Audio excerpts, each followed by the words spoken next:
মনের মতো করে কোনো কিছু গোছাতে পারলে কী যে শান্তি লাগে। হ্যালো এভরিওয়ান, আমি এই র্যাকটি কিনেছিলাম এই বাসায় যখন নতুন উঠেছিলাম, মনে আছে কার কার? তো এই র্যাকটি আমাকে সুন্দর করে প্যাকেট করে দেওয়া হয়েছিল।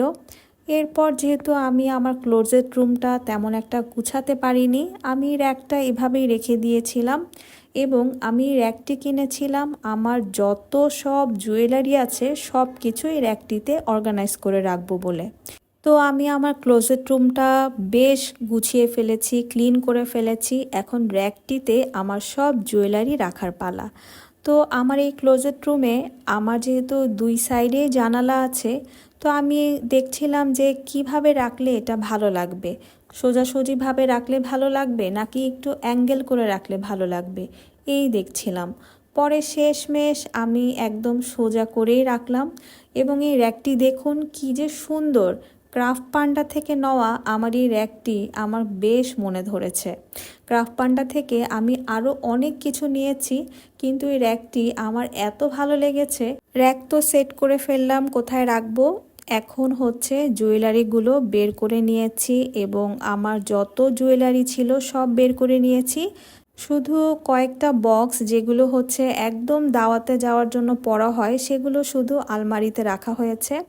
এই যে আমার ভ্যানিটির পাশে আমি আমার যত জুয়েলারি বক্স আছে এগুলোকে এখন আমি দেখব যে কোন বক্সে কিভাবে রাখা যায়। রিসেন্টলি আমি আড়ং থেকে কিছু বক্সও কিনেছিলাম, আপনাদের সাথে তো শেয়ার করেছি। তো আমার ড্রয়ারেও কিছু খুঁটি নাটি এত ছোট ছোট বক্স হয়ে গিয়েছিল। তো আমি চাচ্ছিলাম যে যখন বাইরে যাব হাতের নাগালেই যাতে আমি আমার জুয়েলারিগুলো পেয়ে যাই। তো এভাবেই আমি সব জুয়েলারি নিয়ে বসলাম, সব কিছু ক্লিন করলাম। অনেক কিছু নষ্ট হয়ে গিয়েছিল, সেগুলো ফেলে দিলাম। র্যাকটিতে আমি বক্সগুলো এমনভাবে অর্গানাইজ করেছি যে হুটহাট বেরিয়ে যাওয়ার জন্য কিছু জুয়েলারি বক্স আমি শুরুতে রেখেছি, যেগুলো হচ্ছে একটু দাওয়াতে গেলে পরবো সেগুলো একটু নিচের দিকে রেখেছি। এভাবে করে আমি সুন্দর মতো অর্গানাইজ করেছি। আপনারাই বলুন কেমন হয়েছে আমার এই র্যাকটি সাজানো। আমার কাছে এত বেশি ভালো লাগছে, হয় না যে কোনো কিছু মন মতো যদি করতে পারা যায় সেটার আনন্দ অন্য লেভেলের হয়। তো এই র্যাকটি দেখছি আমি তো শুধু তাকিয়েছিলাম র্যাকটি গুছানোর পরে। মাশাল্লাহ, আমার এই ক্লোজেট রুমটিতে বেশ আলো ঢুকে, যেহেতু দুই সাইডেই জানালা, তো মাঝখানে আমি র্যাকটি রেখেছি আমার ভ্যানিটির ঠিক অপোজিটে। তো আমি আমার সুযোগ মতোই যে কোনো জুয়েলারি যে কোনো সময় পরে বের হয়ে যেতে পারবো। এই হলো বিফোর আফটারের পিকচার।